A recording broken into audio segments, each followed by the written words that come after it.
I want you to stop for a second. Just pause whatever you are doing. Look around the room you're in right now. Maybe you're on a train, staring at the back of a seat. Maybe you're in your kitchen, looking at a coffee cup.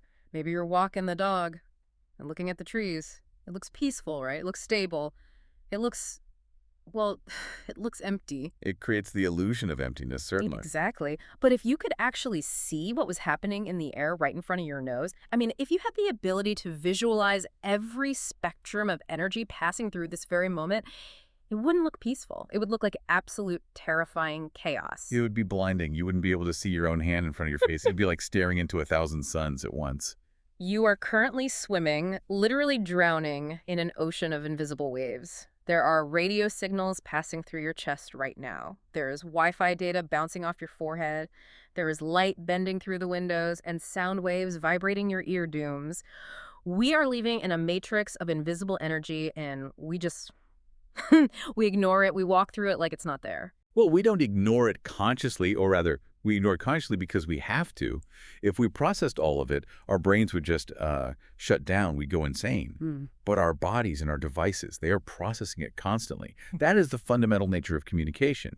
It's not just words, it's physics. It's energy transfer. And that is what we are unpacking today. And I'm really excited about this one because we are taking a look at a document that, on the surface, seems incredibly humble. It's a foundational guide to physics and communication. It covers the absolute basics. The Grade 8 Communication Study Guide. Yes, and I know what you're thinking. Grade 8. Are we going back to middle school? And I had that thought for about 10 seconds. Then I started reading. And I realized that somewhere along the line, I had forgotten how the actual physical world works.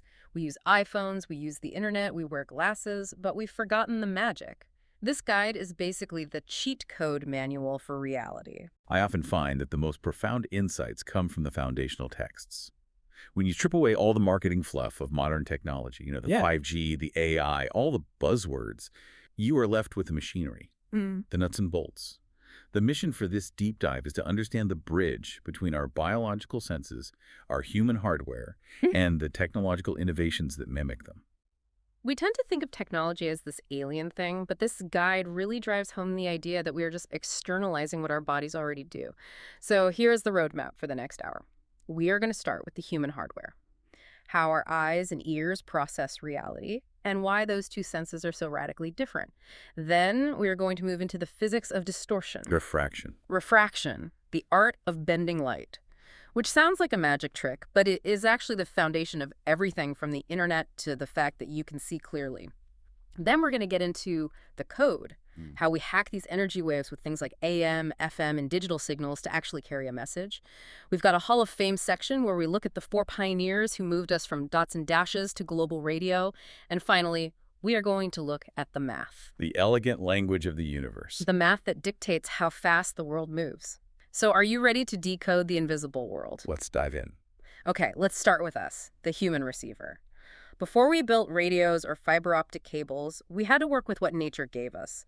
The source material kicks off by asking a really fundamental question.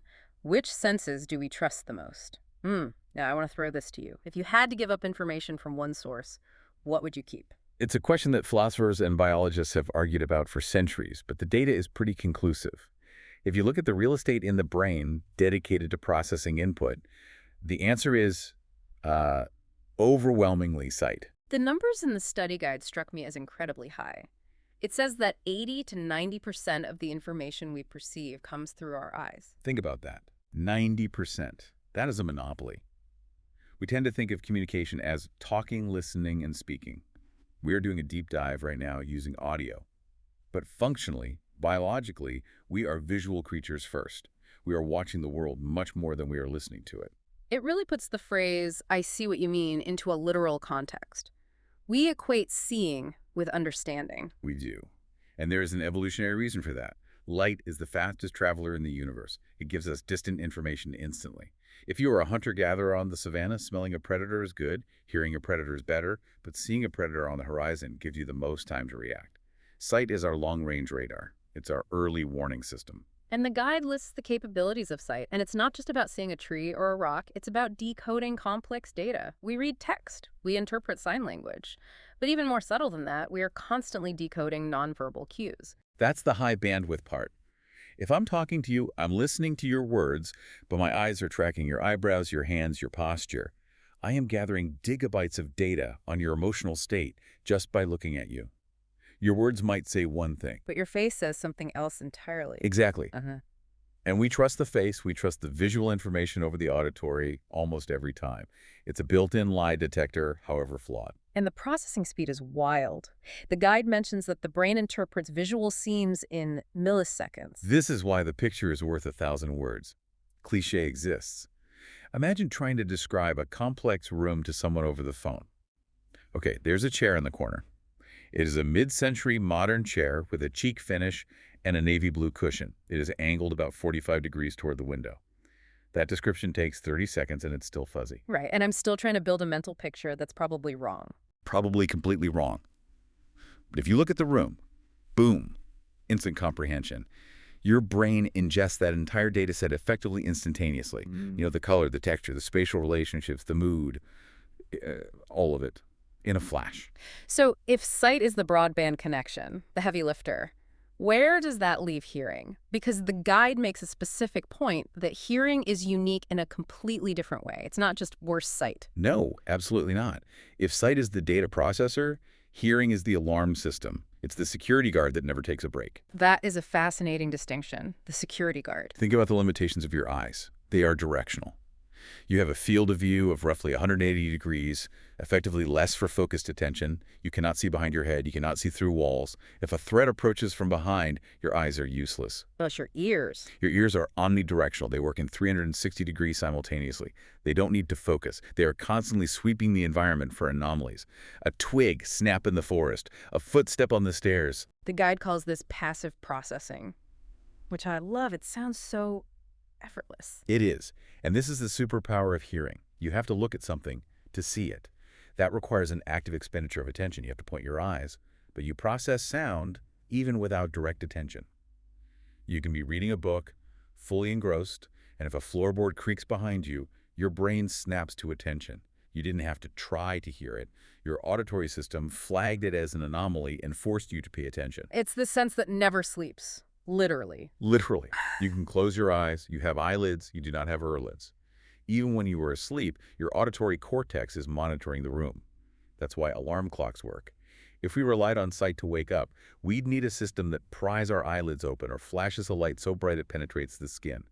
But a sound cuts through the unconsciousness. So hearing is for alerts, and it's also the primary channel for language and emotion in a way that text isn't. Tone, sarcasm, anger, fear. We hear the shape of a person's intent in their voice. You can read the words "I'm fine" in a text message and have no idea what it means. But if you hear someone say, "I'm fine," you know instantly they are not fine. Not at all. The auditory information carries the emotional metadata. So when you look at the history of technology, which is where this guide goes next, you realize that we've basically spent the last 150 years trying to build machines that do exactly what these two senses do. We are just trying to build a mechanical human. We are. We built the camera to extend the eye. We built the microphone and the telephone to extend the ear.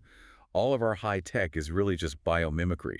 We're trying to replicate the human receiver. So we know how we receive the signal. We have the biological hardware. Now let's talk about the signal itself. And this brings us to a section of the guide that I found surprisingly trippy. The physics of distortion. Or as the physicists call it, refraction. Refraction. It's a word we hear in science class. We bubble it in on the test and then we forget it. But the guide defines it as the change in direction of light when it passes between media of different optical densities, which is a very fancy way of saying light bends. Light bends. But we need to stop and really ask why. Because on the surface, that shouldn't happen. We are taught that light travels in a straight line. We are taught that the speed of light is a constant, the universal speed limit, 300,000 kilometers per second. Right, the constant. It is constant in a vacuum, in the emptiness of space. But the moment light hits something else, like water or glass or a diamond or even thick air, it isn't in a vacuum anymore. It's interacting with matter. It hits resistance, and it slows down. It slows down. That is the key. That is the mechanism. When light hits glass, it has to interact with the electrons in the glass. It gets absorbed and re-emitted, This relay race takes time. So the effective speed of the light wave drops. The guide gives these specific indices of refraction, which I guess is like a density score. It's a way to measure how much it slows down. Exactly. Think of the refractive index, or N, as a measure of optical thickness or stickiness. Air is basically empty space, so its index is roughly 1.0. Light screams through it at top speed. Then we have water. Water is denser. The molecules are packed tighter. The index is roughly 1.33, so light hits the water and slams on the brakes. It travels at about 75% of its vacuum speed. And glass. Glass is even denser, roughly 1.5. So light is traveling significantly slower in glass than in air. And something like a diamond, it's up around 2.4. It really puts the brakes on. That's why diamonds sparkle so much. They bend light dramatically. Okay, so I get that it slows down, but why does slowing down make it turn? Why doesn't it just go slower in a straight line? This is the part that is hard to visualize. The guide mentions the rule of deviation. When light enters a denser medium, it bends towards the normal. When it enters a less dense medium, it bends away. But to understand why, we need an analogy. Please, because towards the normal sounds like a therapy goal, not physics. Picture a marching band. A wide row of soldiers marching shoulder to shoulder. They are marching on solid pavement. That's the air. Fast, organized. Okay, marching band on concrete. Got it. Now imagine they are marching at an angle towards a patch of deep, sticky mud. That's the glass. Because they are approaching at an angle, the soldiers on the right side of the line hit the mud first. Okay, so the right flank steps into the mud. They slow down. Exactly. They slow down immediately because it's hard to walk in mud. Their knees are pumping, but they're not going anywhere fast.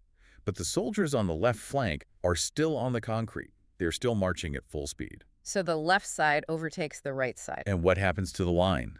The entire formation has to pivot. It swings around the slow point. The whole direction of the march changes because one side slowed down before the other. That is refraction. The light wave pivots because part of the wave hit the mud before the rest of it. That makes perfect sense. And once you understand that, you start seeing it everywhere. The guide lists the bent pencil phenomenon. The classic. You put a pencil in a glass of water and it looks like it's broken at the surface. I always thought that was just, I don't know, water being weird. An illusion. It is an illusion, but it's an illusion created by your brain being stubborn. Your brain assumes light travels in a straight line. It has no concept of refraction. So when the light comes from the tip of the pencil underwater, it hits the surface, speeds up because it's leaving the water, and bends. It enters your eye from a new angle. Your brain traces that line back straight and says, oh, the pencil tip is over here. It constructs an image of the pencil in the wrong place. It's basically a glitch in our brain's rendering software. It is. It's an optical illusion caused by physics. Same with the swimming pool. You stand by the edge, look down, and think, I can stand there. It's only 3 feet deep. You jump in, and it's 6 feet deep. Refraction lifted the image of the bottom up. And on a much grander scale, this is what creates mirages and rainbows. A mirage is just light, bending through layers of hot and cool air with different densities. A rainbow is just a billion raindrops acting like tiny prisms, refracting sunlight, separating it into colors, and bouncing it back to your eye. It's all just the geometry of light speed. But we didn't just stop at looking at bent pencils and going, that's cool. We figured out how to use this. The guide lists some technological applications that are absolutely crucial. It's hard to overstate this. If we didn't understand that light slows down in glass, we wouldn't have civilization as we know it. Give me the big ones. Corrective lenses, glasses. If you are nearsighted, your eye focuses the light in front of your retina instead of on it. The image is blurry. So we put a piece of glass in front of your eye, a lens that is shaped specifically to bend the light just enough so that when it hits your eye, it lands on the perfect spot. So my contact lenses are just precision-engineered mud patches for light. Exactly. You are pre-distorting the world so that your distorted eyes can see it straight. It's a beautiful hack. That is wild. And it goes further. Microscopes allow us to see bacteria and understand disease. Telescopes allow us to see the cosmos and understand our place in the universe. Cameras allow us to capture history. All of these are just clever ways of bending light using refraction. But there is one application in the guide that I think is the most important for our modern life, and it's the one we least expect. Fiber optics. The backbone of the digital age. I think most people have a vague idea that the internet is in the cloud or wireless, but it's not, is it? No, wireless is a myth. The Wi-Fi goes from your phone to the router, but from the router to the wall and from the wall to the server farm in Virginia or Tokyo, it is physical cables. And those cables are glass. Hair-thin strands of glass. Fiber optics use a principle called total internal reflection, which is refraction taken to the extreme. We shoot a pulse of light into the cable. We want that light to travel 10,000 miles, but light wants to travel in a straight line, and the cable bends. So why doesn't the light just shoot out the side of the cable when it bends? Because of the refractive index. The core of the cable has a high index. It's slow mud. The cladding on the outside has a lower index. It's fast pavement. When the light hits the edge of the core at a shallow angle, it tries to speed up to exit, but the math says no. It bends so much it actually reflects back into the core. It gets trapped. It acts like a mirror, even though it's transparent glass. The light bounces zigzag down the cable, staying inside, traveling at nearly the speed of light, crossing oceans to bring you your email. So when I stream a movie, it is literally flashes of light bouncing through a glass tube on the bottom of the Atlantic Ocean, obeying the laws of refraction. That's it. Without refraction, there's no global internet, no Netflix, no Zoom, just us squinting at blurry objects. That is mind-blowing. Okay, so we've established that we can bend light. But a beam of light or a radio wave is just energy. It doesn't mean anything on its own. It's just a hum. You have to give it a message. You have to teach it to speak. This is the transition from the carrier to the code. The guide calls this encoding the air. And the technical term here is modulation. Modulation. It's a great word. It literally means to modify or control. In communication systems, we have this carrier wave. Imagine a steady, unblinking tone.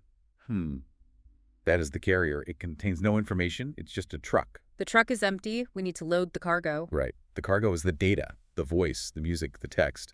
Modulation is how we load the cargo onto the truck. The guide outlines 3 main methods. The first one is AM amplitude modulation. The grandfather of radio. Simple, rugged, but flawed. How does it work? Imagine that carrier wave again. It has a height, how tall the peaks are, and a frequency, how close the peaks are together. In amplitude modulation, we keep the frequency rock steady. The distance between waves never changes. But we change the height. We make the wave taller or shorter. The guy compares this to changing the volume of a voice. That's the perfect analogy. Imagine I'm sending you a code by shouting. I yell LOD, then I whisper quiet, then loud again. The pitch of my voice, how high or low it is, doesn't change. I'm just modulating the intensity. The radio receiver looks at the wave and says, oh, the wave got taller here. That means the speaker pushed the membrane of the microphone harder. But anyone who has listened to AM radio, especially during a storm or under a bridge, knows it sounds crunchy, it's static heavy. That's the fatal flaw of AM. Think about that shouting analogy. If we're standing in a quiet library, you can hear my volume changes perfectly. But what if we are at a rock concert? What if there's a thunderstorm? A background noise interferes. Exactly. Lightning, power lines, the sun, they all create random bursts of electromagnetic noise. And that noise looks like amplitude. It looks like extra height on the wave. So your radio can't tell the difference between the music and the lightning strike. It plays both. That's the static. Got it. So the environment corrupts the signal because the signal is the volume. So then we move to method 2, FM frequency modulation. This is the upgrade. In FM, we do the opposite. We keep the height of the wave constant, the volume is steady, the truck is always the same size. But we change the frequency. We squish the waves closer together or stretch them out. And the analogy here is changing the pitch. Exactly. Instead of shouting and whispering, I'm singing high notes and low notes. High, low, high, low. Even if there is a thunderstorm, even if the volume of my signal gets messy and static-filled, you can still tell if the note is high or low. Because the information isn't in the loudness, it's in the spacing. Precisely. The pitch cuts through the noise. That's why the guide notes that FM results in better sound quality and higher resistance to noise. It's a more robust way to code the data. It requires more bandwidth, technically, but the clarity is worth it for music. But then we entered the modern era, method 3, digital signals. This isn't just about waves anymore. This is about language. This is the shift that changed civilization. AM and FM are analog. They are continuous waves that mimic the sound. If the sound is a smooth curve, the wave is a smooth curve. Digital is different. Digital converts the information into binary code, ones and zeros. The guide lists a few ways this is represented. Changes in voltage, like in our computers, pulses of light, like in those fiber optic cables we talked about, or different states of electromagnetic waves. The beauty of digital is its brute force simplicity. In AM/FM, The receiver has to measure exactly how high or how fast the wave is. Is that a 70% height or a 71% height? It's nuanced. If there's a little noise, you get the wrong number. But in digital? In digital, the question is binary. Is it a 1 or a 0? Is the light on or off? Is the voltage high or low? Even if there's a ton of static, a kind of high voltage is still read as a 1. A kind of low voltage is a 0. It eliminates ambiguity. So you can scream into a storm, and as long as I can tell you are screaming something, I get the message perfectly. That's why you can copy a digital file a billion times, and it never degrades. A 1 is always a 1. If you copy an analog cassette tape, it gets hissier every time. Digital is immortal. The guide also makes a distinction here between pulse and continuous waves. This feels a bit old school. This is a bit of a callback to the early days. A pulse signal is a short burst. Think Morse code. Beep, beep, silence, beep. It's good for simple data. It's binary, really, on or off. A continuous wave is a steady stream, which is capable of carrying complex modulation like the human voice or music. Can't really sing a song in Morse code pulses. You need a continuous stream to carry the melody. Speaking of Morse code, let's step into the time machine. We've talked about the biology, the physics, and the coding. Now I want to talk about the people, the pioneers. The giants, the ones who stood on each other's shoulders. The source material provides a hall of fame, 4 figures who moved us from silence to global connection. And the first one is the man himself, Samuel Morse. 1791 to 1872, the father of the telegraph. But what most people don't know is that he was a painter. He was an artist. Really? I did not know that. Yes. And the story goes that he was away painting a portrait in Washington, D.C. when his wife fell ill in Connecticut. By the time the message reached him via horse messenger and he got back home, she had already been buried. Wow. That is tragic. It was the delay of information that broke his heart. He realized that physical transportation was too slow. We needed to separate the message from the messenger. So he develops the electric telegraph in the 1830s. The nervous system of the planet. He used those pulse signals we just discussed, dots, short signals, and dashes, long signals, to represent letters sending electrical current down a wire. A very simple, very robust digital code. The guide highlights the key moment, 1844, the first public demonstration from Washington to Baltimore. The famous phrase, "What hath God wrought?" It's biblical, it's ominous, and it was prophetic. He wasn't sending a voice, he was sending clicks. But those clicks traveled instantly. For the first time in human history, you could know something happened 1,000 miles away as it was happening. That was a paradigm shift. But clicks are hard to understand. You need a specialist to decode them. You need a telegraph operator. That leads us to pioneer number 2, Alexander Graham Bell. The man who gave the wire a voice. 1876. The telephone. Now, Bell was also coming from a unique perspective, right? This wasn't just a random invention for him. Not at all. His mother was deaf. His wife was deaf. He was a teacher of the deaf. He was obsessed with the mechanics of speech and hearing. He wasn't trying to send codes. He wanted to send human connection. What was the fundamental shift here? How is Bell different from Morse? Morse was digital, in a way on-off. Bell was analog. He figured out how to use a diaphragm to convert actual sound waves, the vibration of your voice, into a fluctuating electrical current that mimicked the shape of that sound. So he made the electricity dance like a voice. Essentially, yes. This revolutionized personal communication because you didn't need no code. You didn't need a third-party operator to interpret your message. You could just pick up the receiver and whisper to your loved one. It made the technology intimate. Like it were still a catch. The wire. You were tethered. If the wire broke, the conversation ended. If you were on a ship in the middle of the ocean, you were alone. Which sets the stage for pioneer number 3, Heinrich Hertz. Now, Hertz is interesting because he wasn't an inventor in the commercial sense. He was a pure scientist. He was chasing the truth, not a patent. Yeah. There was a physicist named James Clerk Maxwell who had predicted, using some very intense math, that electricity and magnetism could combine to form invisible waves that travel through the air at the speed of light. But it was just a theory, purely mathematical. It was just equations on a chalkboard. Everyone said, okay, nice math, Maxwell, but is it real? And Hertz proved it in 1887. He built a device called a spark gap transmitter. He created a high voltage spark in one corner of the room and induced a tiny spark in a loop of wire across the room. No connecting wires. Invisible energy jumping through space. Exactly. He proved waves travel without wires. This is the Big Bang of radio. His legacy is cemented in the language we use today. The unit of frequency is the hertz. When you tune your radio to 101.5 FM, that's 101.5 megahertz, You are saying his name every time you change the channel. But here's the irony. Hertz built the science, but he famously said, "I don't think the wireless waves I have discovered will have any practical application." He thought it was a parlor trick. Yes. It's of no use whatsoever, he said. It's a great reminder that sometimes the genius who discovers the thing doesn't see the value of the thing. Enter pioneer number 4, Guglielmo Marconi. The innovator, the entrepreneur, the man who read Hertz's papers and saw dollar signs. He saw the application Hertz couldn't. The guide credits him with the first practical radio system in 1895. But the real mic drop moment was in 1901. The transatlantic transmission, this is legendary stuff. You had to understand the context. Critics, serious scientists told Marconi he was an idiot. Because they knew light traveled in a straight line. They knew radio waves were just a form of light, and they knew the Earth was curved. They said, Marconi, if you shoot a radio wave from England, it's going to travel in a straight line, shoot off the horizon, and go into outer space. It will never hit Canada. The Earth curves away from the beam. That sounds like solid logic. I mean, it makes sense. It was solid logic, based on what they knew. But Marconi was stubborn. He set up a massive antenna in Poldhu, Cornwall, and sent the letter S ... across the ocean to Newfoundland, Canada. And against all odds, the operator in Canada heard it. Click, click, click. Faint, but it was there. How? If the Earth is curved and waves go straight, how did it curve around the planet? Marconi got lucky. He didn't know it, but there was a layer of the atmosphere called the ionosphere. It's a layer of charged particles high in the sky.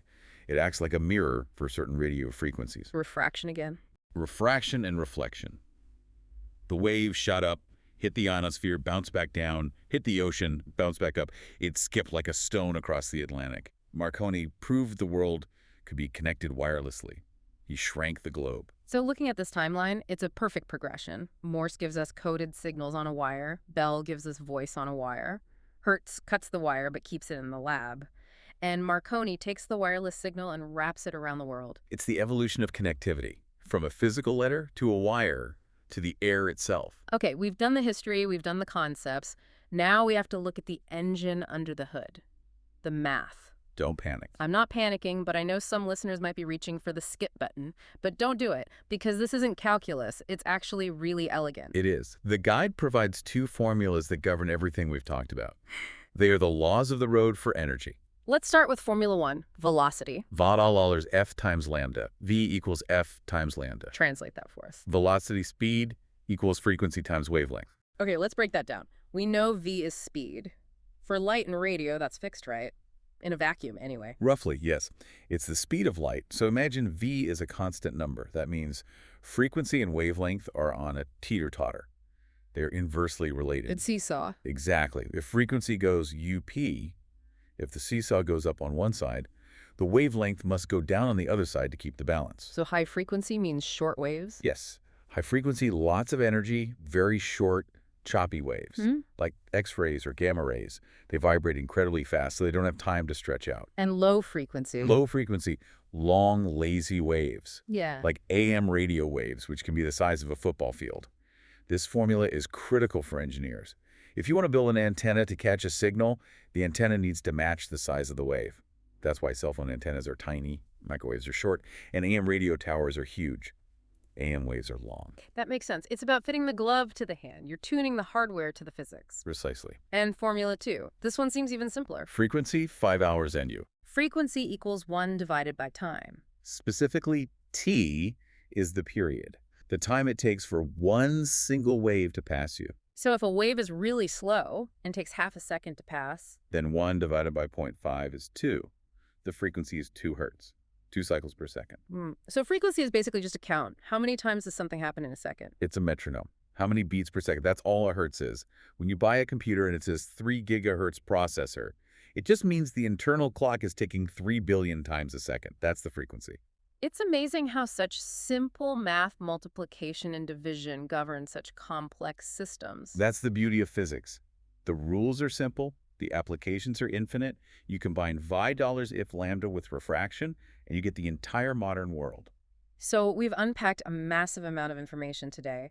We started with the human hardware, the dominance of our eyes, and the vigilance of our ears. We moved to refraction, the trick of bending light that gave us glasses, cameras, and the fiber optic cables that hold the internet together. We looked at encoding, how we modulate waves with AM, FM, and digital code, to carry our selfies and our songs through the chaos. We walked through the Hall of Fame, Morse, Bell, Hertz, Marconi, the chain of genius that linked the human race. And we touched on the math that makes it all predictable. It really is a comprehensive look at the invisible machine we live inside. I want to leave the listener with a final thought, something to really chew on. We spend our whole lives staring at screens, listening to podcasts, sending texts. We get frustrated when the Wi-Fi is slow. We tap our foot when a page takes 3 seconds to load. We take it for granted. We feel entitled to the magic. We do, but I want you to remember, every single time you see a rainbow or put on a pair of glasses or check your phone, you are utilizing a massive invisible infrastructure of physics. You're relying on light bending through glass and energy vibrating through the air, obeying laws discovered by guys in the 1800s using sparks and copper wires. It's all just manipulated energy. A message from you to a friend isn't magic. It's a physical journey. It's a wave fighting through the atmosphere, bouncing off the ionosphere or a satellite, refracting through a glass cable on the ocean floor, being decoded from binary to voltage to light and back to voltage just to deliver a LOL. The fact that it works at all is a miracle. The fact that it works instantly is a testament to human genius. Next time you hit send, think about the journey that button press is about to take. It changes the way you look at the world. It certainly does. Thank you so much for joining us on this deep dive into the invisible. It's been a pleasure. Keep listening and keep watching. See you next time. I want to start today with a challenge. I want you to look at your hand. Okay. Specifically, look at the device you're probably holding or that's, sitting on the desk next to you. The phone? The phone. It's a rectangular slat of glass, some aluminum, maybe a bit of polycarbonate.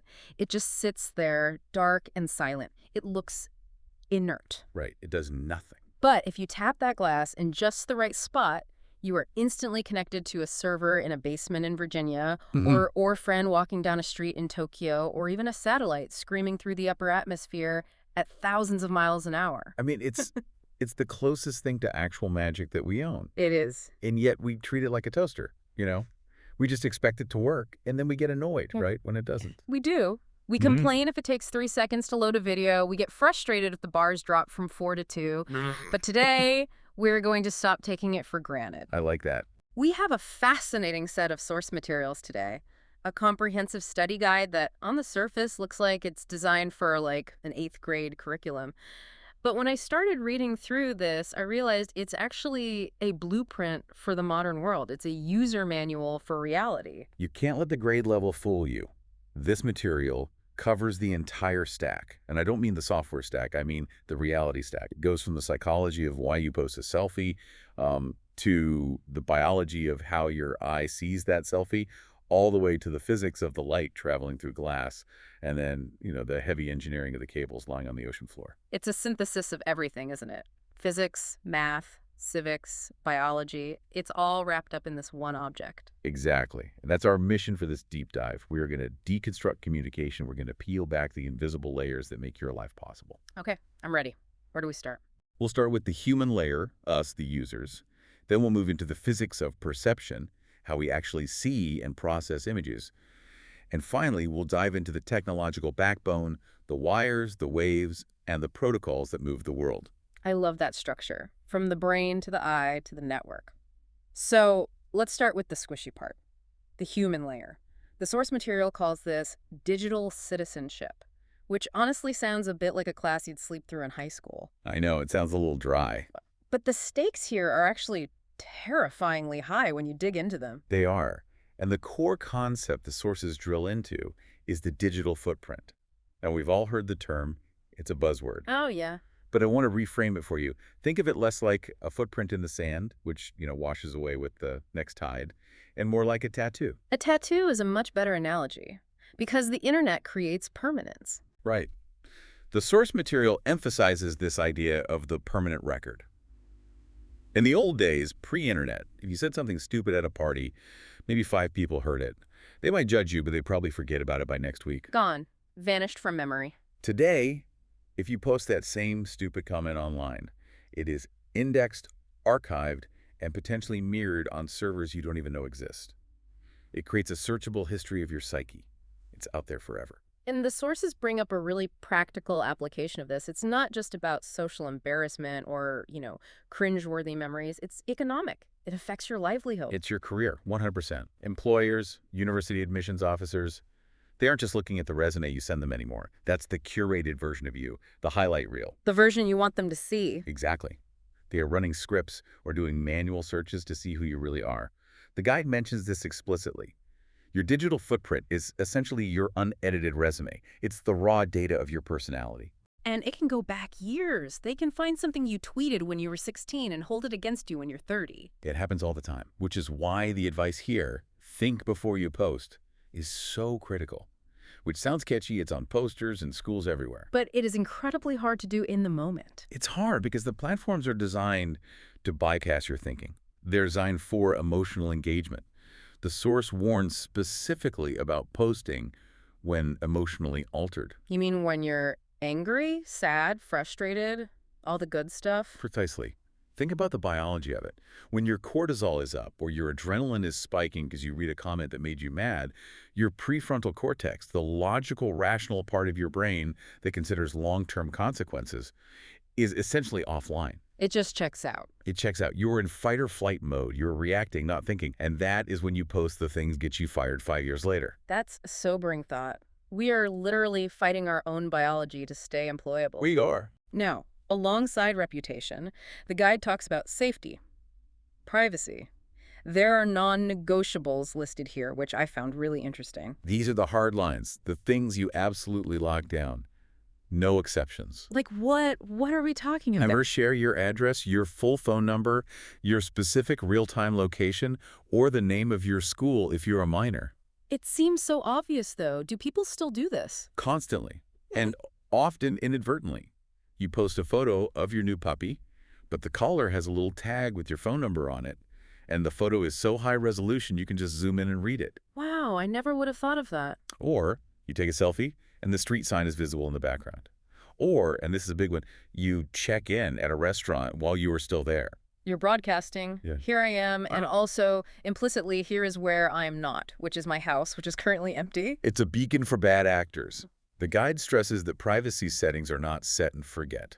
You can't just accept the defaults. Why not? Default settings on social platforms are almost always designed to share more data, not less. Their business model is data, so you have to actively go in, dig through the menus, and lock the doors yourself. Speaking of locking doors, let's talk about the actual keys.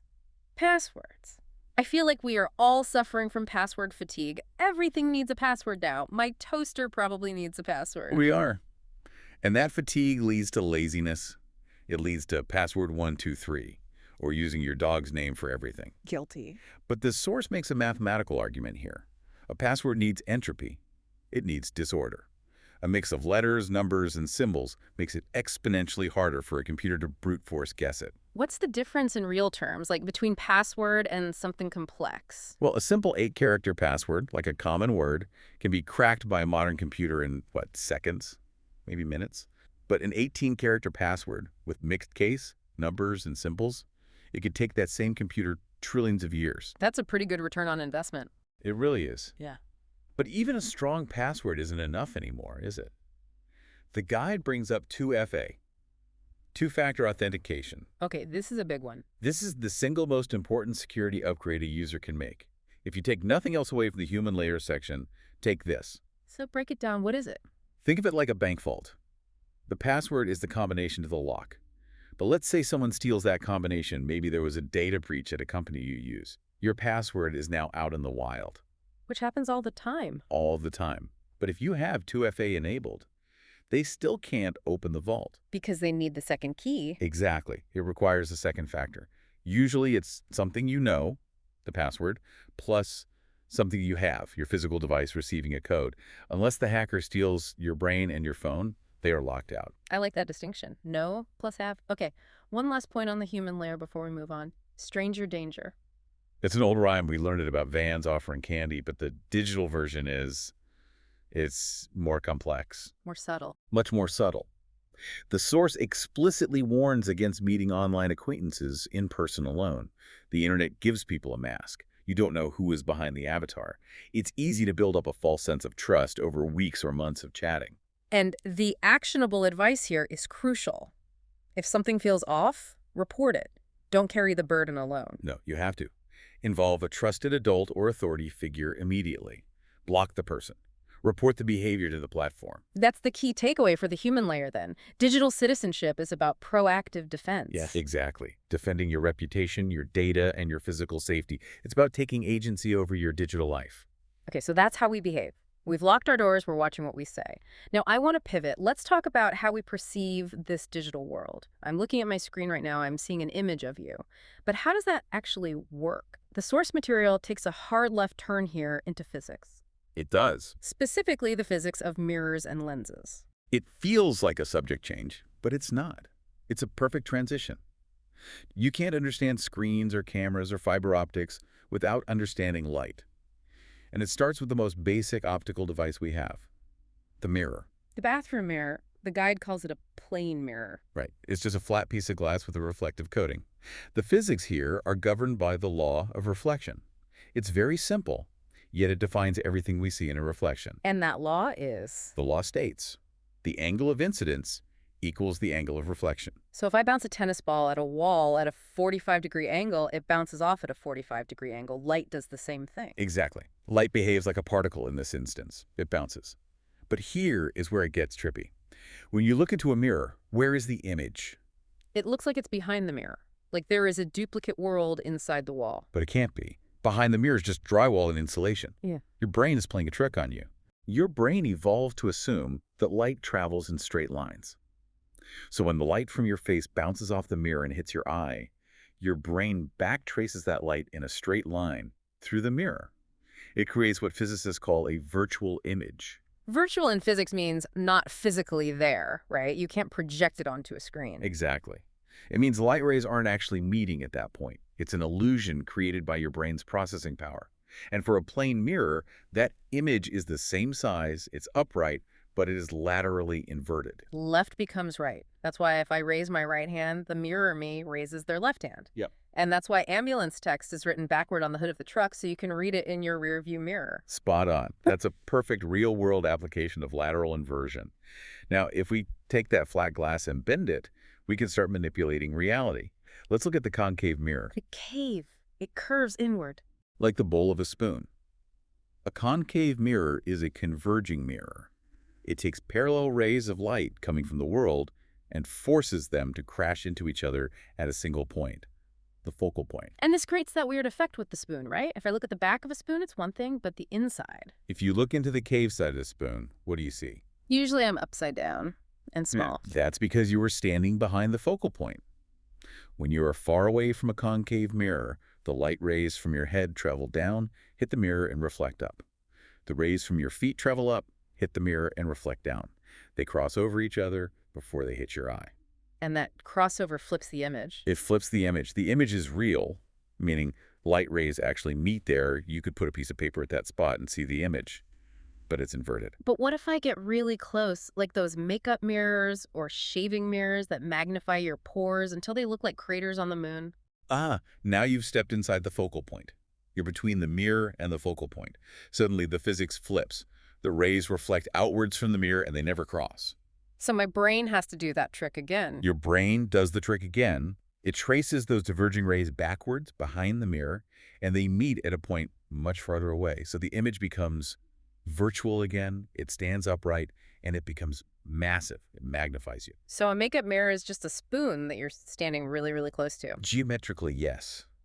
And this converging property is why we use concave mirrors in telescopes. Big, powerful telescopes like the James Webb use a massive concave mirror. To do what? To capture a huge amount of light from a distant starlight that is barely visible and focus it all down to a single break point so the sensors can see it. It's a light bucket. A light bucket? I love that. Okay, so concave brings light together. What about the bubble shape, the convex mirror? The back of the spoon, or those security mirrors in the corner of a convenience store. A convex mirror does the opposite. It diverges light, it splashes it outward. And what's the point of that? Why would we want to scatter the light? Field of view. Because it pushes light out, it captures light from a much wider angle. It allows you to see around corners. It squeezes a huge panoramic scene into a small piece of glass. But everything looks tiny and kind of distorted. That's the trade-off. To squeeze that massive panoramic view into a small mirror, everything has to be shrunk down. That's why your car side mirror says objects in mirror are closer than they appear. Because the car behind you looks like a tiny toy car, so my brain interprets it as being far away, even if it's right on my bumper. Exactly. Your brain is being fooled by the size. It's a convex mirror distorting size to give you safety. You sacrifice distance perception for a massive field of view. You can see the car in the lane next to you that would normally be in your blind spot. It's wild to think that driving safely depends on understanding optical distortion. Okay, so mirrors reflect, they bounce light, but my phone camera doesn't use a mirror, it uses a lens. Correct. Mirrors bounce light. Lenses bend light. This phenomenon is called refraction. Why does light bend? I thought it traveled in a straight line. It does in a vacuum, or in a consistent medium like air. But when light hits a denser material like going from air into glass or water, it slows down. Okay. Imagine you are driving a car and you hit a patch of deep mud on the right side. The right wheels hit the mud and slow down instantly, but the left wheels are still on the pavement going fast. What happens to the car? It turns. It pivots into the mud. That is refraction. The light pivots as it enters the lens, because one side of the light wave hits the glass and slows down before the other side does. And just like mirrors, we have two main shapes, convex and concave. Let's start with convex lenses. Thicker in the middle, thinner on the edges, like a lentil. This is your magnifying glass. It bends light inward, converges it. This is crucial for our eyes. In fact, your eye is a convex lens. It focuses the world onto the retina. Ideally, yes. The cornea and the lens in your eye work together as a convex lens system. They take the whole world and shrink it down to focus a tiny, sharp, inverted image on the back of your eyeball, on the retina. Wait, the image is upside down. It is. Your brain flips it right side up for you. It does it so seamlessly you never even notice. So my brain is my own personal video editor. It is. But biology is imperfect. Sometimes the eyeball is too short or the lens isn't powerful enough, and it focuses the light behind the retina. So the image is blurry. The image is blurry. That's hyperopia farsightedness.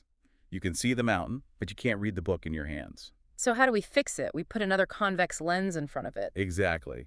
Glasses for farsighted people use convex lenses to start bending the light inward before it even hits the eye, helping it focus sooner, right on the retina. You are essentially giving your eye's lens a head start. And the opposite is myopia, nearsightedness. Right. This is what I have. My eyeball is a little too long. The light focuses before it hits the retina. It stops short, so everything far away is a blur. So we need to spread the light out a bit before it gets to your eye. Yes. We use a concave lens, thinner in the middle, thicker at the edges. It diverges the light slightly before it enters your eye, which pushes the focal point back onto the retina where it belongs. The source material actually threw some math at us here, the power of a lens. And usually I glaze over at formulas, but this one clicked for me. P equals 1 over F. It's elegantly simple. Power, which is measured in diopters, is just the inverse of the focal length in meters. So if I have a lens that focuses light at half a meter, is 0.5 meters? You divide 1 by 0.5, you get 2.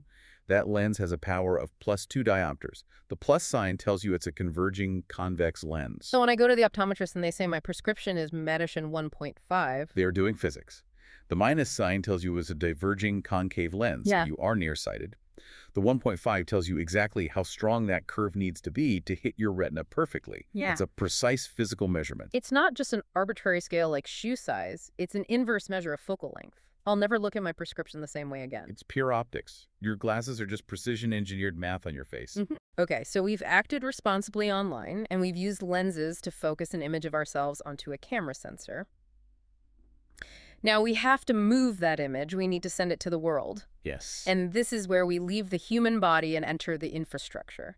Fiber optics. This is the backbone. If the internet is a highway system, fiber optics are the pavement, the bridges, and the tunnels. Without fiber, the modern internet simply does not exist. But what is it? I see the commercials, but it just sounds like a buzzword for fast. It is a hair-thin strand of glass, pure silicon dioxide, essentially melted sand, drawn out into a filament thinner than a human hair, and we shoot lasers through it. Lasers and glass tubes. It sounds like sci-fi. How does the light not just leak out? Glass is clear. If I shine a flashlight through a window, it goes right through. That is the billion-dollar question, and the answer is a phenomenon called total internal reflection.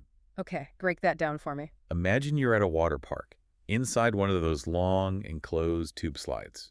You are sliding down, you're bouncing off the walls. Yeah. You hit the wall, you bounce off, you hit the other wall. Do you ever fly out through the plastic wall? No, I just bounce off and keep going down the tube. That is what the light does. We send the laser pulse into the core of the fiber at a very shallow angle. It hits the boundary of the glass, and instead of passing through, it reflects perfectly back into the core. It bounces its way down the line, zigzagging for miles and miles. Even if the cable bends around a corner. Even if it bends, the cable structure is designed for this. You have the core, that's the pure glass where the light travels. Wrapped around it is the cladding. The cladding is the wall of the slide. Yes, that's a great way to put it. It has a lower refractive index. It's less dense optically. That density difference is what forces the light to bounce back in.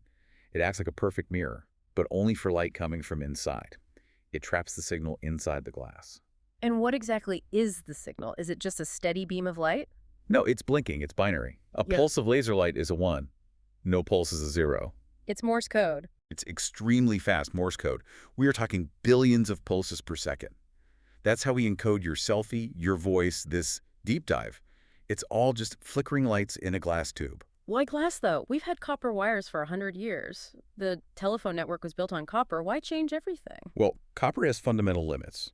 The source highlights the big 3 advantages of fiber. First, speed.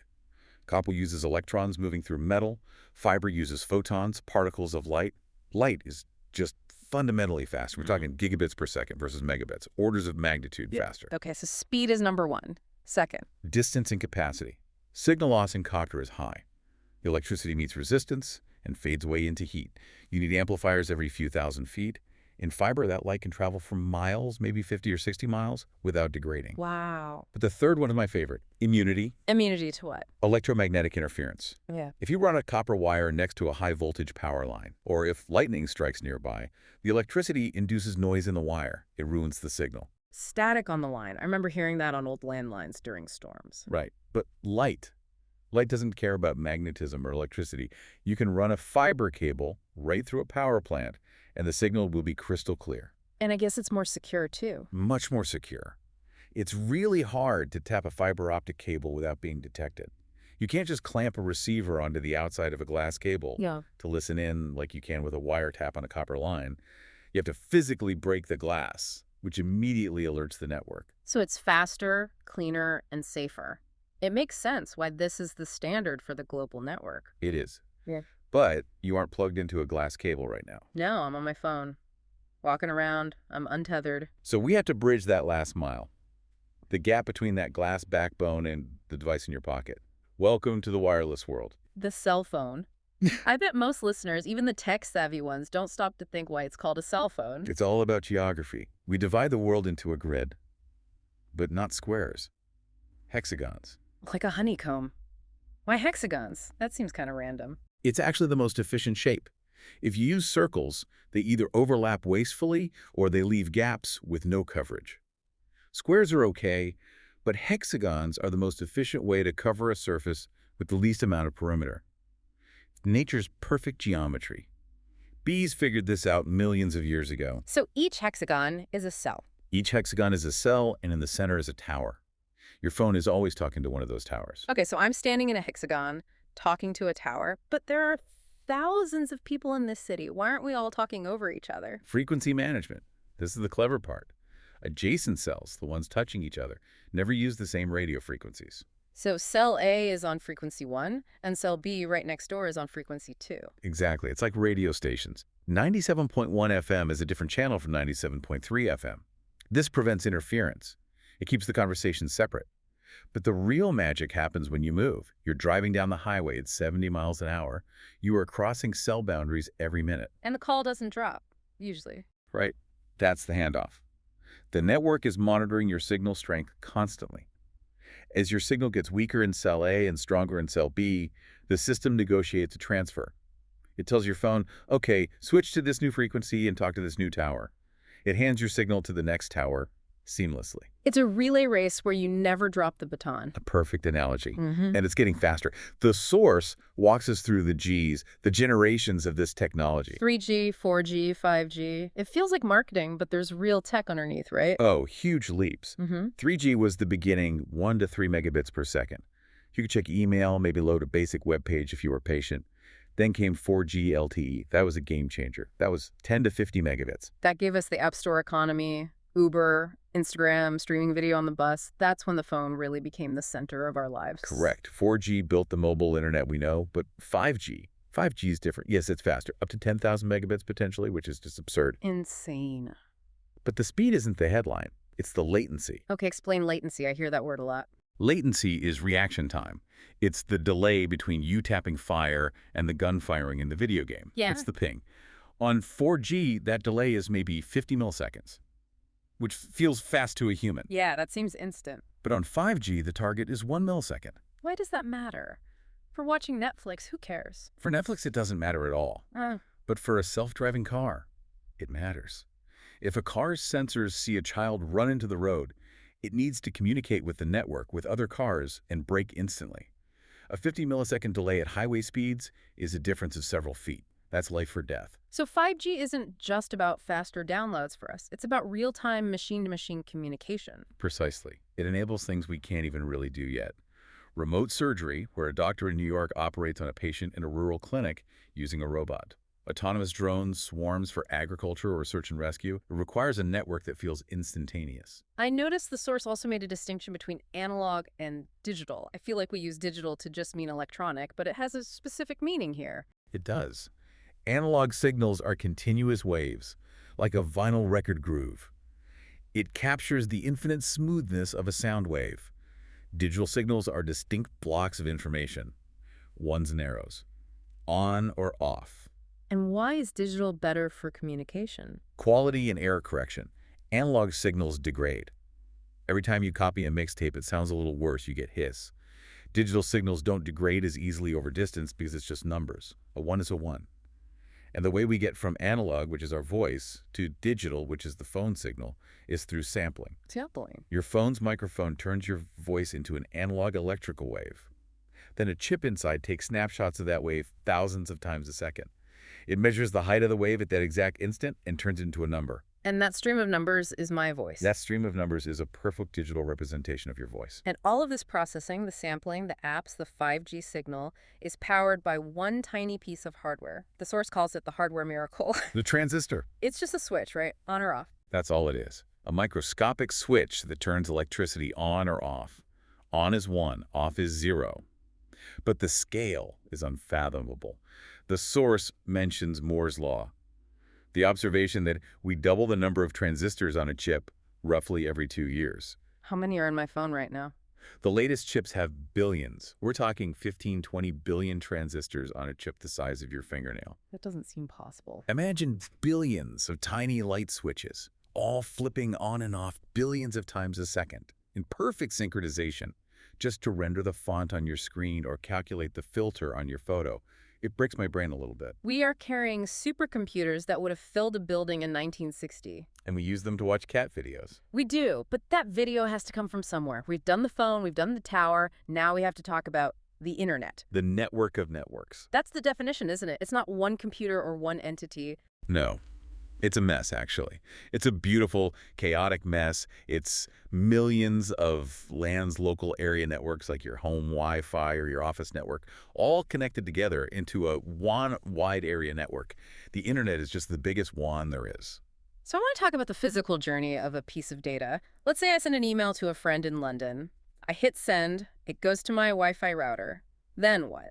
It leaves your house via fiber or copper, enters your ISP's network, your internet service provider. From there, it hits the backbone. It travels to an IXP, an internet exchange point. This is a real physical building where different networks like Comcast, Google, AT&T all physically plug their cables into each other to swap traffic. So it's like a massive digital intersection? Exactly. And from there, your email has to cross the Atlantic Ocean. And this is where my favorite fact from the source comes in. I think I know which one you mean. 99% of international data travels via submarine cables. Yeah. I think people assume it's satellites. The cloud sounds like it's in the sky. It's not in the sky, it's in the mud. There are about 400 fiber optic cables lying on the bottom of the ocean. They are about the thickness of a garden hose, mostly armor and protection around those tiny glass fibers. That seems incredibly vulnerable. I mean, the ocean is a violent place. It is. Sharks bite them, ship anchors drag over them and snap them. Undersea earthquakes can cause landslides that sever them. When a cable breaks, internet traffic has to be rerouted instantly through other cables. It's a constant battle to keep the physical infrastructure alive against the forces of nature. So my email travels under the ocean, flashes of light in the dark, pops up in London, finds a data center. But how does it know where to go? How does it navigate this global maze? Protocols. It's all about the rules of the road. Yeah. The source lists the big ones: IP, TCP, DNS. The alphabet soup. Let's decode it. IP address. That's the destination. Every device on the internet has a unique number, like 192.168.1. Those are your digital GPS coordinates. Your letter has an address on it. But the data doesn't travel as one big box, does it? My email isn't sent as one big file. No. If you send a whole movie as one file and the connection glitched for just a microsecond, you lose the whole thing and have to start over. So we use packet switching. Explain that. Imagine you want to mail a 500-page book to your friend. Instead of putting it in one big box, you rip every single page out.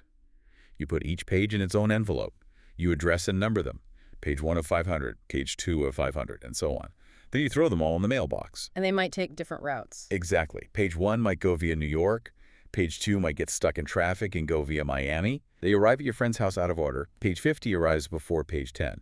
But because they are numbered, your friend can reassemble the book perfectly. And if one envelope gets lost in the mail? You just request that one specific page again. Hey, I never got page 237. You don't have to resend the whole book. That is TCP/IP. That is how the internet works. It's robust because it's fragmented. And finally, DNS. Because I don't type IP addresses into my browser. I don't type 172.21c into 11fon. I type google.com. Humans are bad at numbers.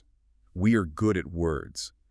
DNS, the domain name system, is the phone book of the internet. You ask your browser for google.com, and your browser shouts out to a DNS server, "Hey, who's this?" And the DNS server looks it up and whispers the IP address back. "Oh, you want 172. And then your computer makes the connection. It happens so fast we don't even notice. It's the invisible directory service of the planet. So look at what we've covered. We've gone from the neural pathways of our brain deciding not to post an angry tweet To the convex lens of our eye, focusing light onto our retina. to the binary code flipping billions of transistors inside a tiny chip. To the laser pulses shooting through glass tubes on the ocean floor. And finally, to the reassembling of packets on a server halfway around the world, all just to load one web page. It is a complete ecosystem. And what I love about this deep dive is that it validates everything you learned in school. Right. You sit in physics class learning about angles of incidence, and you think, when will I ever use this? And the answer is every time you look in a mirror. You sit in civics and learn about rights and responsibilities. You use that every time you configure your privacy settings. These aren't separate subjects. They are the convergence that makes modern life possible. It moves the technology from magic to engineering. Mm-hmm. And I think it's incredibly empowering. When you understand how it works, you are a better user. A safer user. A safer user, a smarter user. You know that incognito mode doesn't mean invisible. You know that 5G has physical limits. You know that your data isn't in a cloud, it's in a building somewhere on a hard drive. So here is our challenge to you, the listener. As you go about your day-to-day, try to spot the invisible layers. When you catch your reflection in a spoon, look for the flip. When you pass a cell tower, imagine the hexagonal grid you're driving through. And maybe, just maybe, spare a thought for the light pulses racing under the ocean right now, carrying the world's knowledge, hopes, and, yes, cat memes. It's a feat of human engineering that we carry in our pockets. Don't take it for granted. Indeed. Thanks for exploring the invisible world with us today. Keep looking for the lenses and signals around you. We'll see you in the next deep dive. I want to start with a number I saw in the research this week that, and I'm not exaggerating, it actually made me physically put my phone down on the table and just stare at the wall for a minute. I think I know the one you're talking about. Is it the touches? The touches. The average person touches their phone 2,617 times a day. Yeah. And that's just the average. I mean, think about that. For the heavy users, the top 10%, the data we're looking at puts it closer to double that. Double. We are talking over 5,000 interactions. 5,000 times a human hand makes contact with a piece of glass and silicon every single day. It's staggering when you say it out loud. It is terrifying. Yeah. And it brings me to this this huge paradox that we're living in. I was sitting in a coffee shop this morning, and I was just watching everyone, everyone hunched over their screens, and it hit me. We have more ways to talk to each other than at any point in human history. I mean, I have a device in my pocket right now that can video chat a scientist in Antarctica. In real time. in real time. I can email a manifesto to my neighbor if I wanted to, or I can shoot a gif of a cat falling off a table to my brother across the country. Distance is dead. Time, it feels like we've conquered it. And yet it feels like we are completely, utterly incompetent at actually communicating. We're ghosting each other. We're misinterpreting tones in emails and starting, these silent office wars over a misplaced period. Right, or the lack of an exclamation point. Exactly. We are drowning in notifications, but, and this is the core of it, we're feeling more lonely than ever. It's like we bought the Ferrari of communication tools, but we lost the keys and the manual on how to actually drive the thing. That is the perfect way to frame it. I mean, that's exactly what this research gets into. We have optimized the transmission of information. We can move bits and bytes around the world at the speed of light. Flawlessly. But we haven't necessarily optimized the connection between two human brains. In fact, the study guide we're looking at today suggests we might be. Well, we might be actively degrading it. And that, right there, that's the mission for this deep dive. We're going to unpack the ethical and social dilemmas of modern communication. We aren't just, reviewing the latest apps here. No, this is much deeper. We are analyzing a really comprehensive study guide called How We Communicate. We're going to look at what it calls the hierarchy of communication, which, by the way, explains why your boss probably hates your texts. A lesson many learn the hard way. And then we're diving into the massive, really heated debate about screens in schools. This is a huge can of worms. And what I love about this particular source material is that it doesn't just look at the tech itself. It frames the entire thing as a question of human intent. It keeps asking this one question over and over. Are we using these tools, or are they using us? Right. And for you, the listener, our learner, I want to frame this properly from the get-go. This is not going to be a lecture where we tell you to, throw your smartphone in the ocean and go live in a yurt. Which, I mean, some days it's tempting. Yeah. But it's not realistic. It's not realistic at all.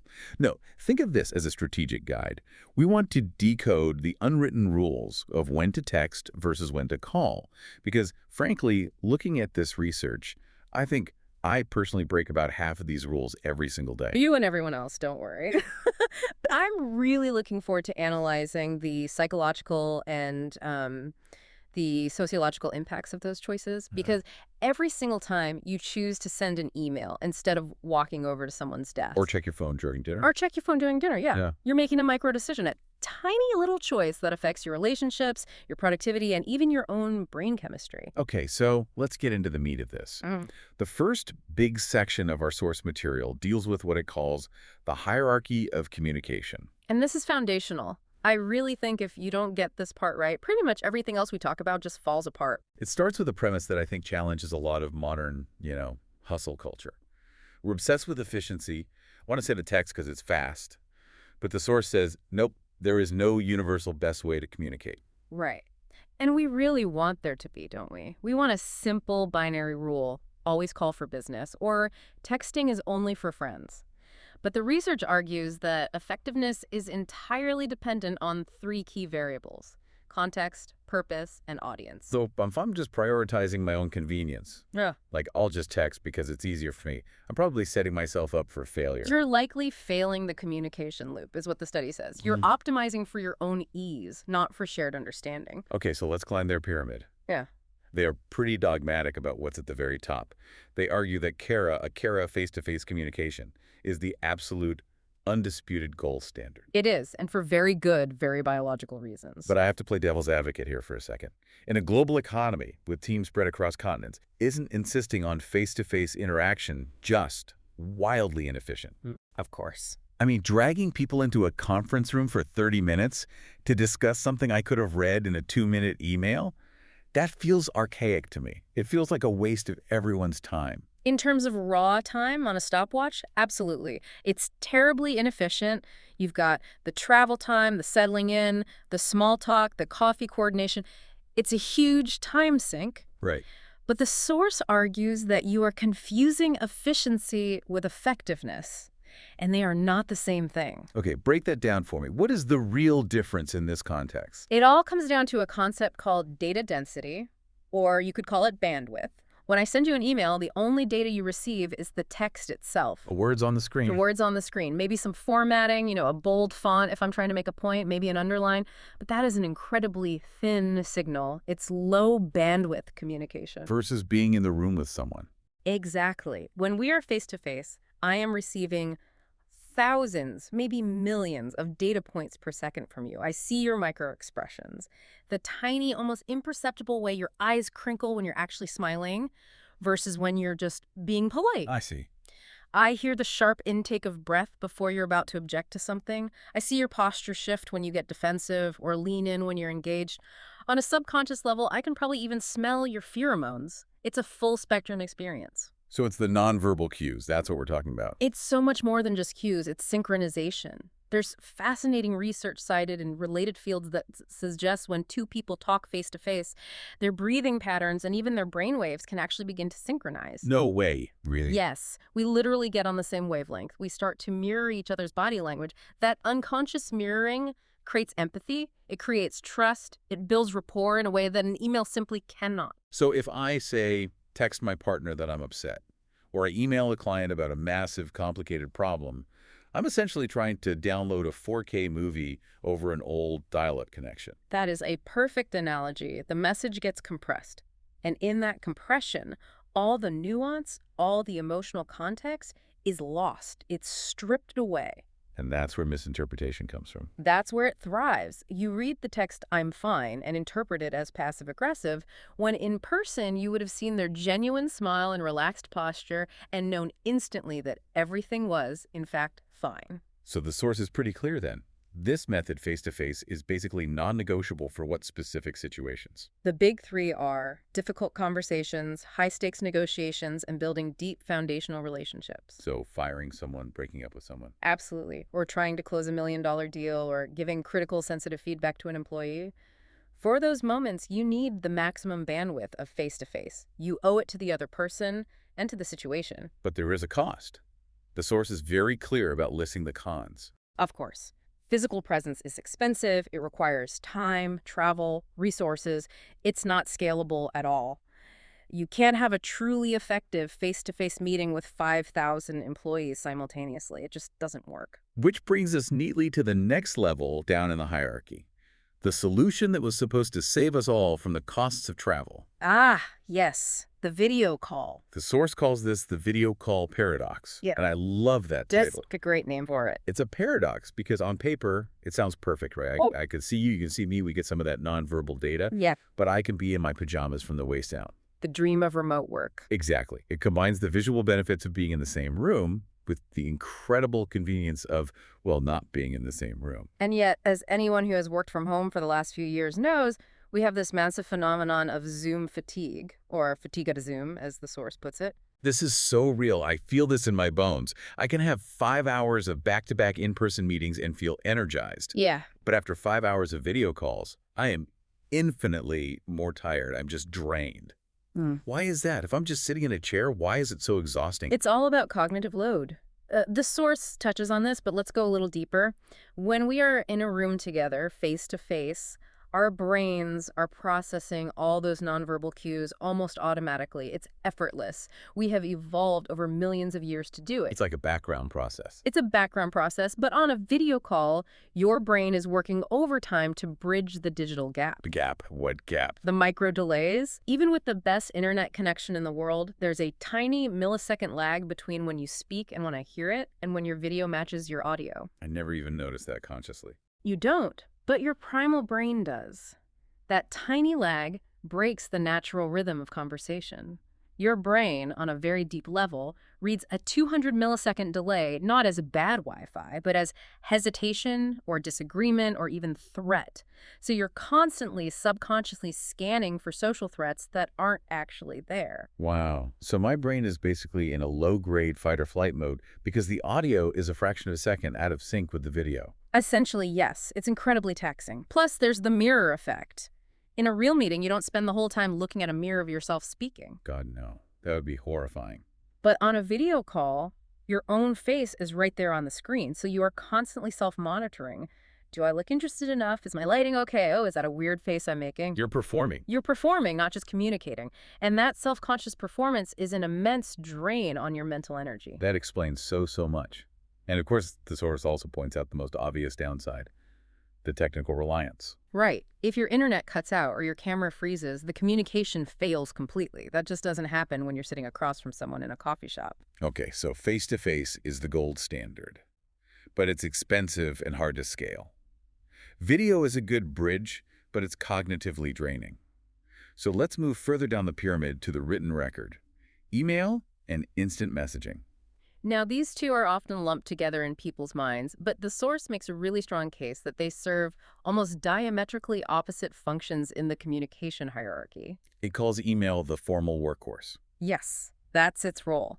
It is best for detailed information, for official documentation, and for any kind of formal communication where you need a record. The key word there for me is documentation. The source lists permanent record as one of its biggest pros. Absolutely. Think of it as the official receipts of the business world. If you are outlining a complex project scope, or discussing legal terms, or confirming a major decision, you want a paper trail. You want to be able to go back in 6 months and say, here is exactly what we agreed to on this date. It covers your back. It does. And it also allows for something the source calls time to think, which I think is incredibly valuable. I like this one a lot.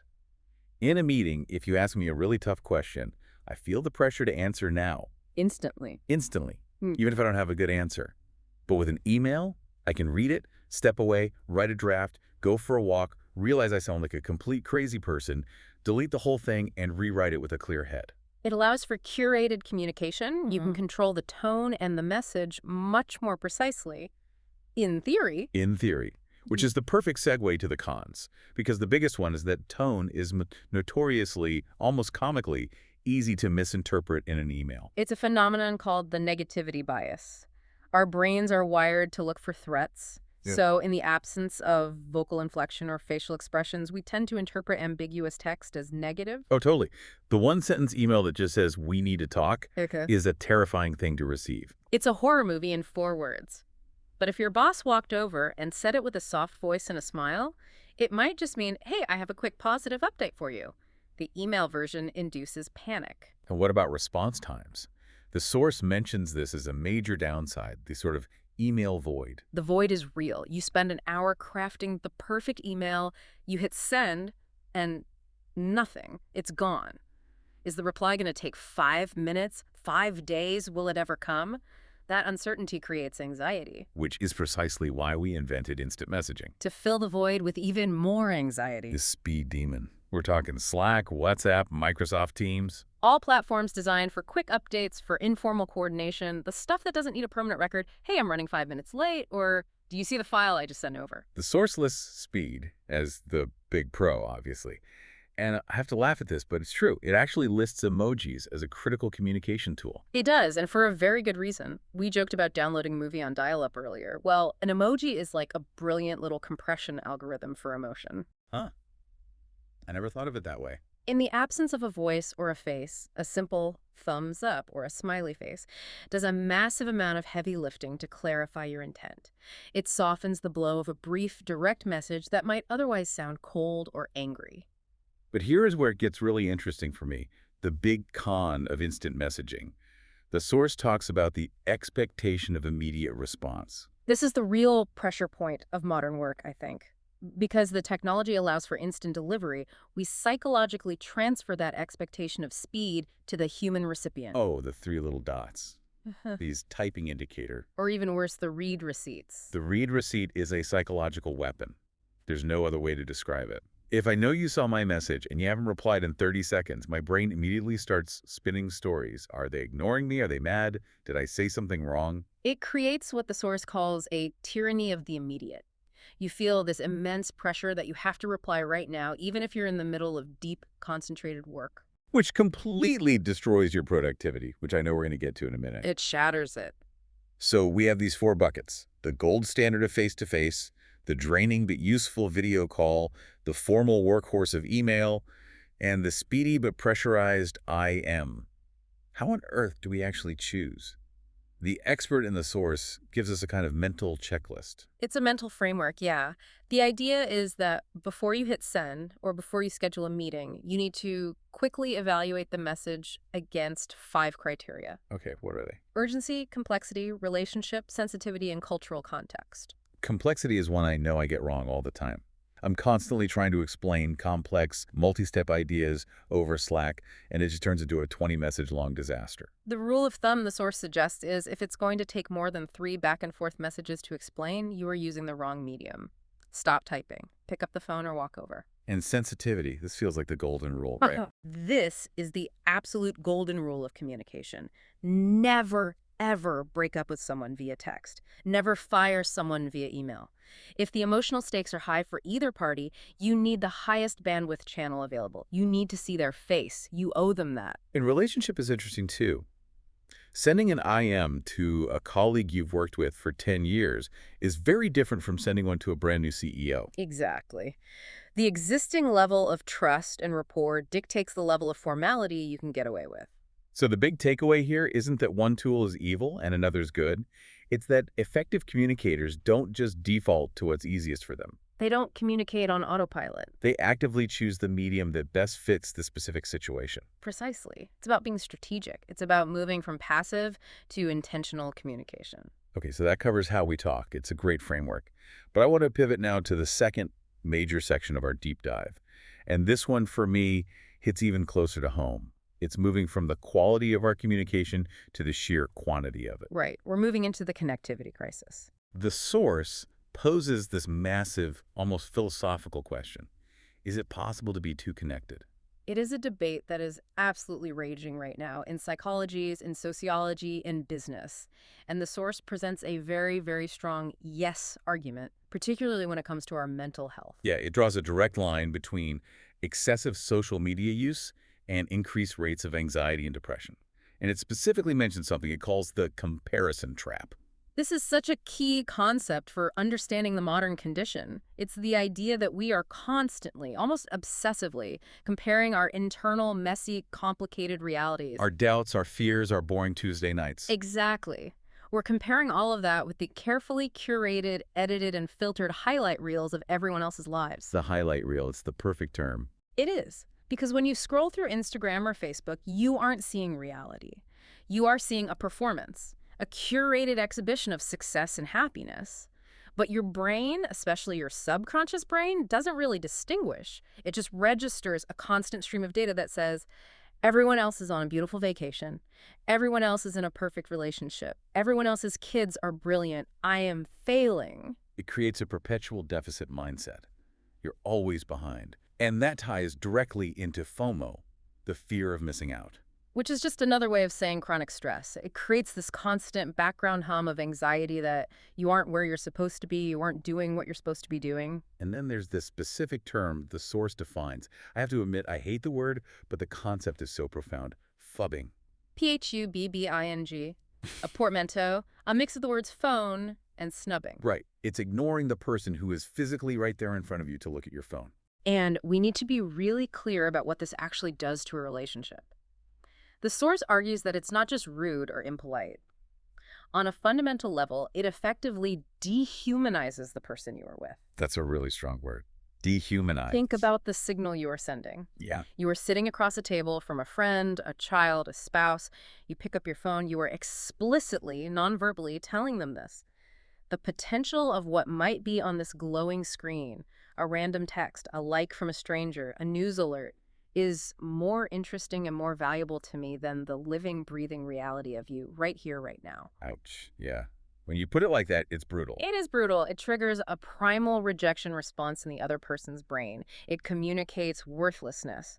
The source argues it systematically replaces deep, present relationships with shallow, superficial, digital dopamine hits. But it's not just our feelings, right? It's not just our relationships. The source talks a lot about productivity. And this is where I need you to debunk something for me, because I have spent years claiming I'm a great multitasker. I can listen to a podcast, answer emails, and cook dinner all at the same time.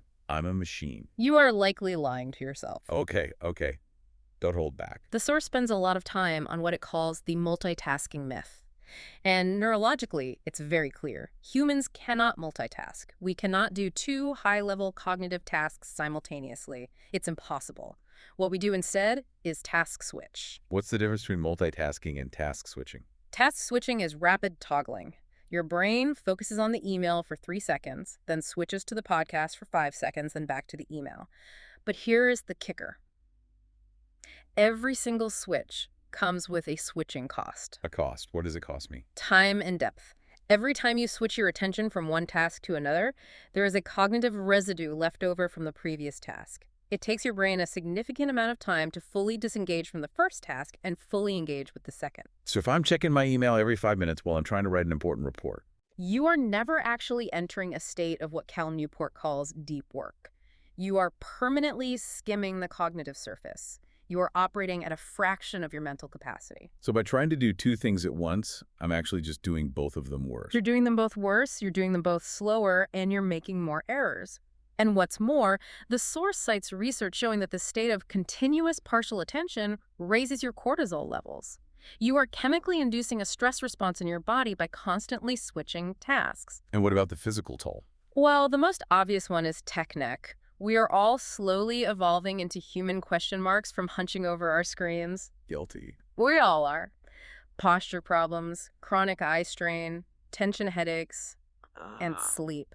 The blue light issue is a huge one. It messes with your melatonin production, right? It does. The blue light from our screens tricks our brain into thinking it's noon when it's really midnight. So your brain doesn't produce the melatonin you need to fall asleep and get deep restorative sleep. Which makes you more tired and anxious the next day. Which makes you more likely to reach for your phone for a quick dopamine hit. It is a vicious, self-perpetuating feedback loop. Okay, that makes it sound like we should just take a hammer to our routers and be done with it. But Yeah. we have to be fair. The source does present the no argument. There are massive, undeniable benefits to all this connectivity. We absolutely cannot be Luddites about this. To deny the benefits would be absurd. The first and most important one is access to information. Instant knowledge at your fingertips.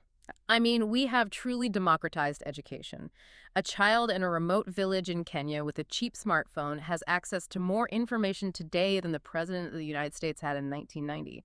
That is a modern miracle. And bridge building. I think that's a big one. It's huge for the modern family structure. We can keep in touch with distant relatives, with grandparents, with friends who move away in a rich, visual way that just wasn't possible 20 years ago.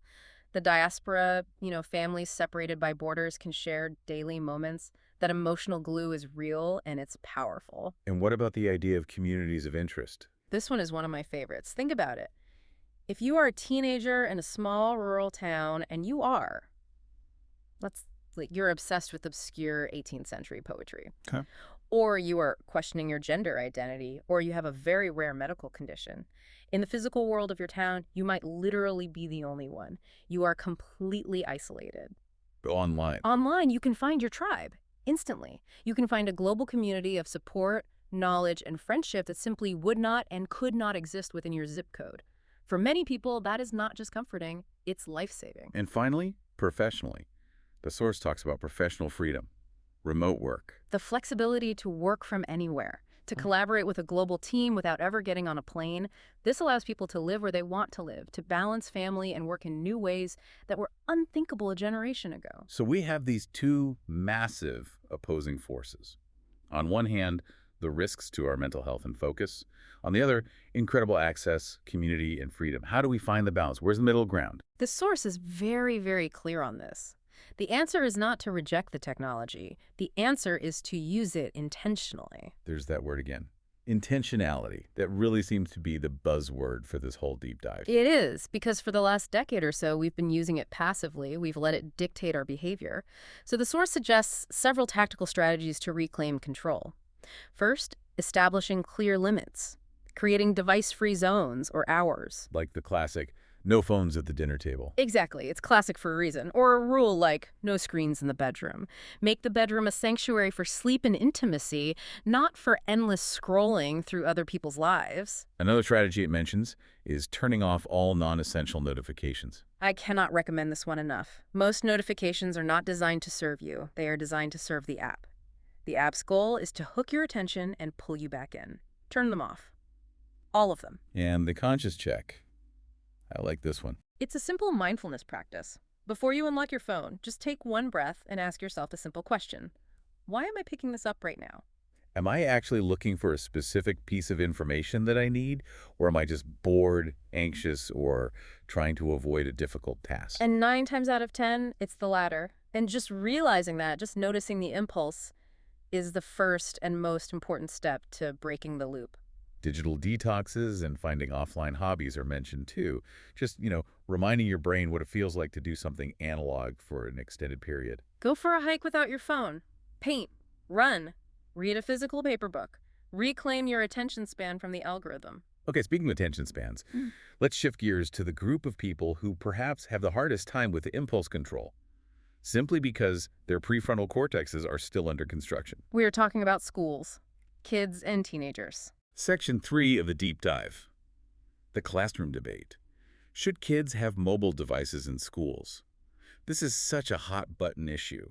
I feel like every parent, every teacher I know has a very, very strong opinion on this. It is probably the most polarized debate in modern education, and the source does a great job of breaking it down into two clear sides, the potential versus the risks.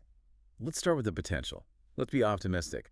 Why would we even want phones in a classroom? Isn't school supposed to be about books and blackboards? Well, the argument for educational utility is actually quite strong. These devices aren't just phones anymore, they are pocket supercomputers. They provide instant access to research, to interactive learning apps, to digital textbooks. The portability argument is a big one.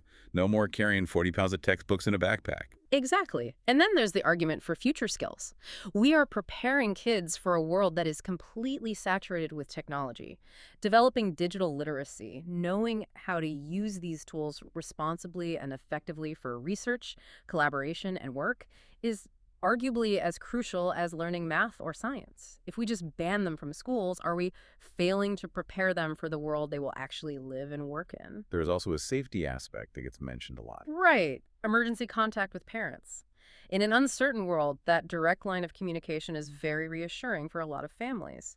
It also mentions that students can use phones to document things like bullying incidents. But the point that really surprised me, and I think this is where the debate gets incredibly nuanced and difficult, is the argument for inclusion and accessibility. This is absolutely critical, and it often gets lost in the conversation. When people say ban all phones, they are usually thinking about able-bodied, neurotypical kids playing games in class. But for a student with certain disabilities, that device is a lifeline. It's an essential assistive tool. Can you give me a specific example of that? Sure. Think about text-to-speech software for a student with dyslexia. That phone or tablet allows them to access the curriculum. Or magnification tools for a student who is visually impaired. Or translation apps for a student who is a recent immigrant and is still learning the language. So if you implement a blanket ban, a zero-tolerance policy, you might inadvertently be taking away the very tool that allows some of your most vulnerable students to participate equally in the classroom. A total ban could actually be discriminatory. it's so much more complex than I thought. It is. But we have to talk about the elephant in the room. The gigantic, glowing, notification-pinging elephant. The distractions. The primary enemy of learning, A yeah. sourceless distraction as the #1 undisputed risk. Kids playing games, scrolling through social media, messaging their friends during class. And all the data supports this. It shows a clear correlation between phone access in class and reduced academic performance. But it's not just about kids actively playing on their phones. The source mentions a really fascinating concept called brain drain. What's brain drain? The research shows that the mere presence of a smartphone on the desk, even if it is face down, even if it is on silent, reduces a person's available cognitive capacity. Wait, really? Just having it there, even if I'm not touching it, makes me dumber?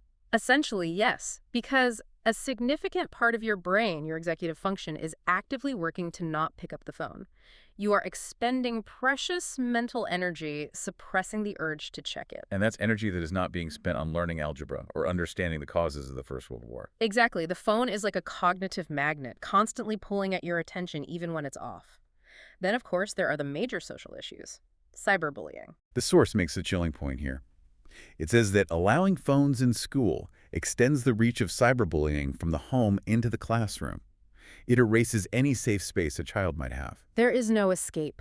If you are being bullied online and you glance at your phone during a quiet moment in class and see a new, nasty message, your ability to learn in that moment is zero.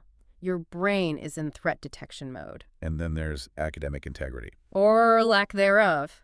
Cheating. It has never, ever been easier to access answers online, to share photos of tests with friends, or to use AI to write your essays for you. But the risk that I found most disturbing, and it's one I hadn't really thought about in these terms, is what the source calls the equity gap, the disparities. This is a sociological nightmare waiting to happen. Can you break that down for me? Imagine a classroom that has a bring-your-own-device policy. In one seat, you have a student with the latest, brand-new $1,000 iPhone Pro. Next to them is a student with a 4-year-old budget Android with a cracked screen. And next to them is a student with no phone at all because their family simply can't afford one. You are making economic inequality starkly visible on the desk every single morning. Precisely. Yep. It creates a very visible, very cruel status hierarchy based on parental wealth. It can lead to stigmatization, to bullying, and to a profound sense of inferiority for the students who don't have the cool tech. It turns a learning tool into a status symbol. So it's a total mess. We have great reasons to have them in schools, like accessibility and future skills, and we have absolutely terrible reasons, like distraction, cheating, and the equity gap.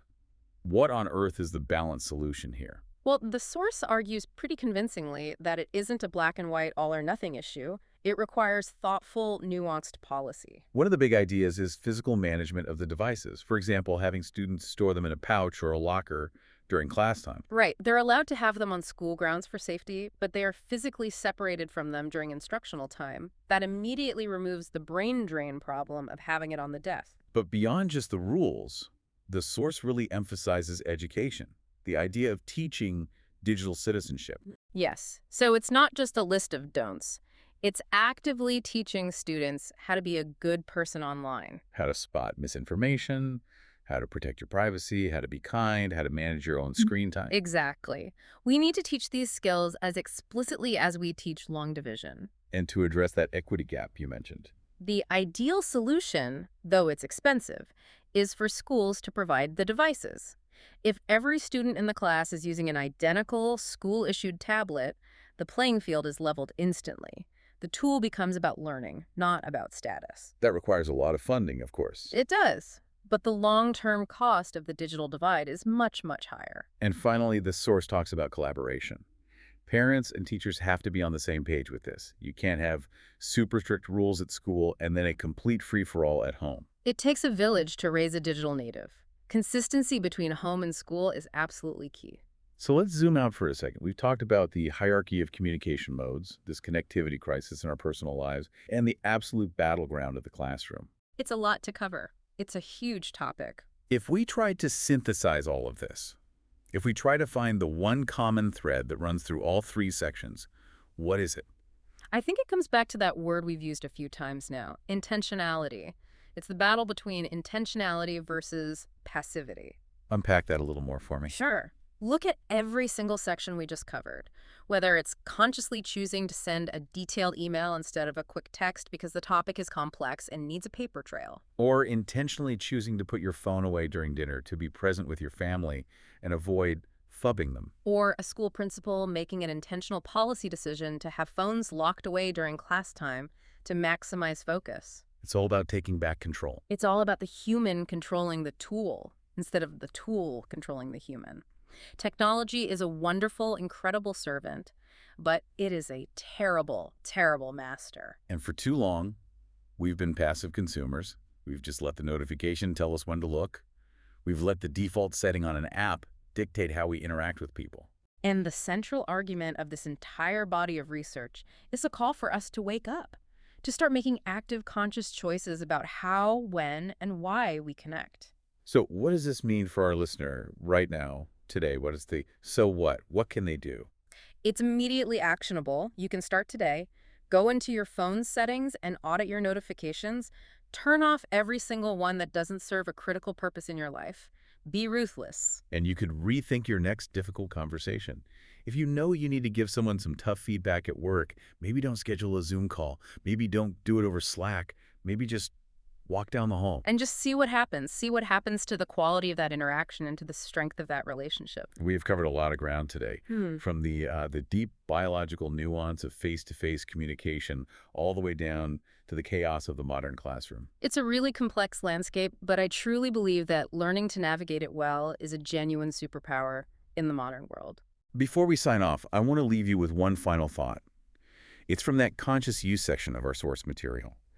And it's a simple question that I have been asking myself all week since I first read this. It's a really powerful one. The next time you feel that phantom buzz in your pocket, or you find yourself reaching for your phone in a quiet moment, in an elevator, in a line, just pause. Pause for 1 single second and ask yourself this: am I using this tool, or is this tool using me? That 1 second pause, that makes all the difference. Thanks for diving deep with us today. Stay curious, stay connected, but maybe not too connected. Yeah. And we'll see you next time. Goodbye, everyone.